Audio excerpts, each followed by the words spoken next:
At 14:47 hours on September 4th, 2024, the USS Arleigh Burke's AN/SPY-1D radar detected two fast-moving contacts, 580 knots, bearing 247 degrees, distance 38 nautical miles. Two Venezuelan Air Force F-16 Fighting Falcons, manufactured in 1983, armed with AIM-9L Sidewinder missiles. What happened in the next 18 minutes would test the limits of restraint, technology, and geopolitical brinkmanship in the Caribbean. These Venezuelan F-16s, manufactured in 1983, original cost $14.6 million each, were flying with APG-66 radar systems from the Cold War era, armed with AIM-9L Sidewinder missiles designed exclusively for air-to-air combat, utterly useless against naval targets. The USS Arleigh Burke, commissioned in 1991, cost $1.843 billion and represented 4 decades of technological evolution. Its Aegis combat system could execute 8.6 million calculations per second, tracking 100 simultaneous targets. The technology gap?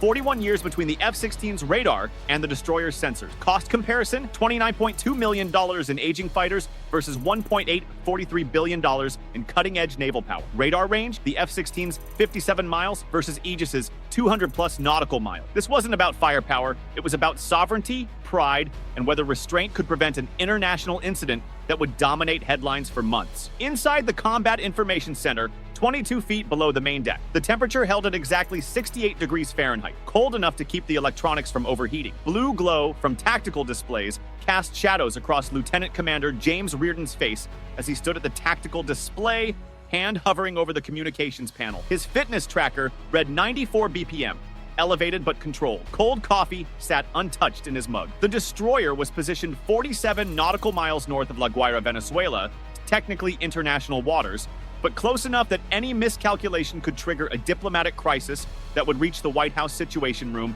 within minutes. The destroyer's AN/SPY-1D radar operated on S-band frequency, scanning 200+ nautical miles in all directions simultaneously. Its Aegis combat system executed 8.6 million calculations per second, tracking 100 targets while coordinating SM-2 missiles with 90 nautical mile range. Software updates via satellite link kept it current with 2024 threat library. The F-16's APG-66 radar, original 1980s technology with computing power comparable to a Commodore 64 home, the F-16s couldn't damage the destroyer. They couldn't even effectively threaten it, but they could force a decision, and that made them dangerous. President Nicolas Maduro faced 87% inflation and contested election results from August 2024. Confronting American naval power played well to nationalist supporters and military hardliners keeping him in office. The U.S. had imposed sanctions since 2019, recognized opposition leader Juan Guaido, and conducted 14 freedom of navigation patrols monthly in the Caribbean, this destroyer monitoring Venezuelan oil shipments to Cuba. For Maduro, the propaganda value was guaranteed. State television would broadcast F-16s defending sovereignty, regardless of outcome. Domestically, he's the strongman. Internationally, he's David confronting Goliath. But the U.S. couldn't simply shoot down the F-16. International law required proportional response to actual threats. Inside the CIC, Aegis transitioned from search mode to track mode, a shift every radar operator in 200 miles could detect. 2 AN/SPG-62 fire control illuminators powered up with a distinctive high-frequency hum. Fire controlman,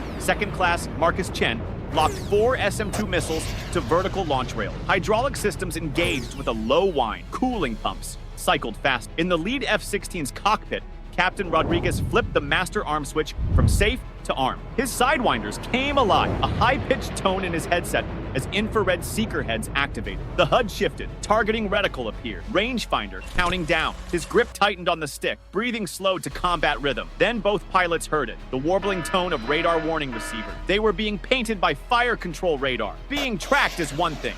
Being targeted is another. On the bridge wing, Commander Sarah Vickers lowered her binoculars. 19 years of service, 2 deployments to the Persian Gulf. She'd trained for this scenario dozens of times. Rules of engagement authorized defensive fire if hostile aircraft entered a 10 nautical mile threat radius with weapons armed. The satellite link to 5th Fleet headquarters in Bahrain carried a 4.2-second delay each way. Admiral Keating's guidance was clear but deliberately vague. You have authority to defend your ship, Commander, but remember, every decision has consequences beyond your immediate tactical situation. 47 personnel knew what was happening. The bridge had gone silent except for systems checks every 15 seconds. Ensign Mitchell, 23 years old, stood at the navigation station. His first deployment, potentially his first combat action. Captain Javier Rodriguez, 34 years old, trained at Fort Worth, Texas, before relations soured. 1,847 flight hours in F-16s. His daughter's 8th birthday was in 3 days. The cockpit was 91 degrees despite air conditioning. G-forces pressed him into the ejection seat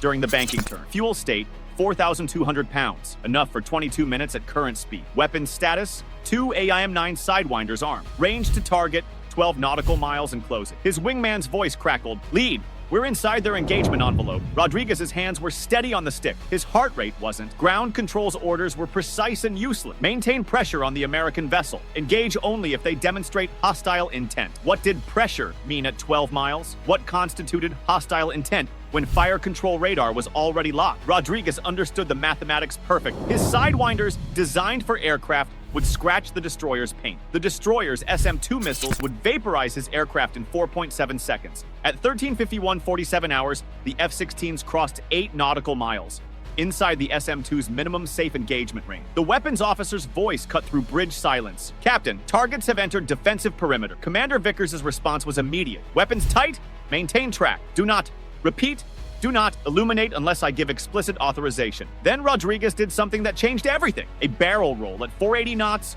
1,200 feet altitude, directly over the destroyer's bow. Radar signature spiked. The maneuver mimicked an attack profile. In CIC, a junior radar operator broke protocol. "Sir, there," he caught himself. Fire Controlman Chen's finger hovered over the launch authorization switch. On the bridge, someone's coffee mug hit the deck. A nervous cough. Sweat on foreheads despite air conditioning. Vickers' mind ran the decision tree. If they turn toward us, I fire. If they climb, I hold. If they descend below 500 feet, I fire. Closest approach, 6.2 nautical miles. Altitude, 800 feet.